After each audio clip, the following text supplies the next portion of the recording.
So I just got this alarm or error message earlier this morning, and here's the error message that came up, that driver's restraint system malfunction.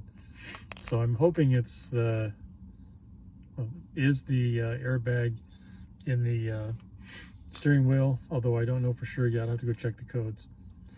So I'm hoping it is, but I kind of hope it isn't. So with Bimmerlink connected, and I'm not going to go through that because we've done it in previous videos, so please refer to those earlier videos if you need help on doing that. It shows two errors, one the crash module and one the body domain controller. So the body domain controller error is not one that would cause the warning indicator to go off, so that is not it.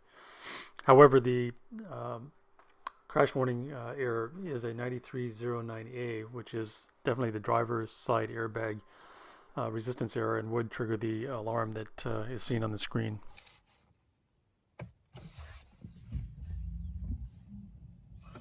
Okay, so the error was cleared with Bimmerlink, and looks like, let's go ahead and start it up.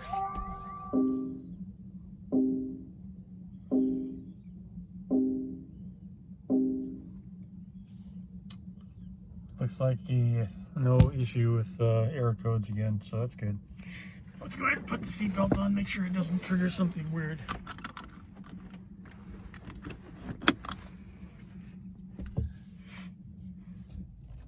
Turning the steering wheel.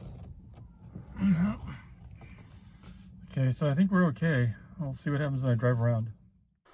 So I've been driving it now for over 2 weeks, and in various situations, and actually with the same road that caused the first error, and it has not reoccurred. So whatever the problem is, it's not coming back at this point in time after the reset.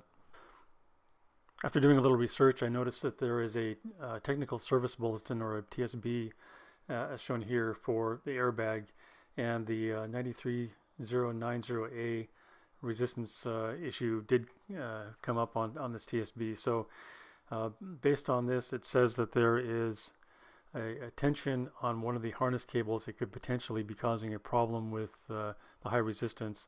And you can see here, as it's highlighted, where the cables are pretty tight inside underneath the horn mechanism, which could be causing the problem. I also found another TSB, which is shown here, which says that there's a 10-year, 120,000 mile for these particular models extension.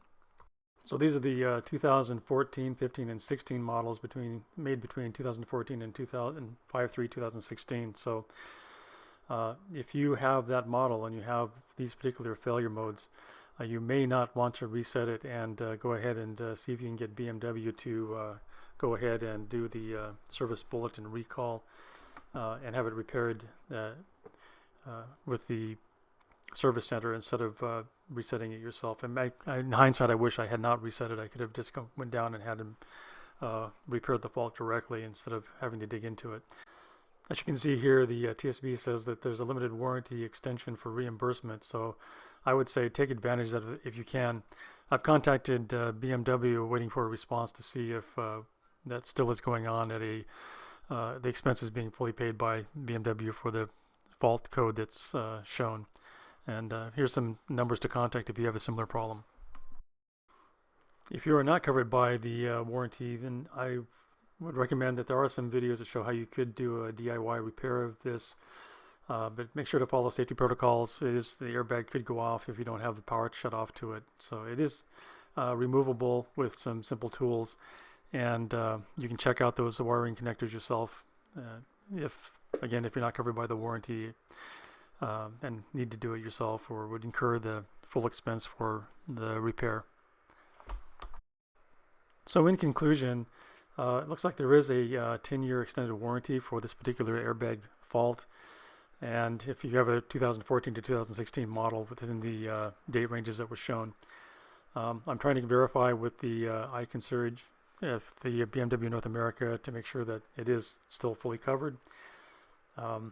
If I have that airbag fault again, I will probably not repair it myself, but try to take advantage of that warranty information if it happens within the next several years. In any case, thanks for watching.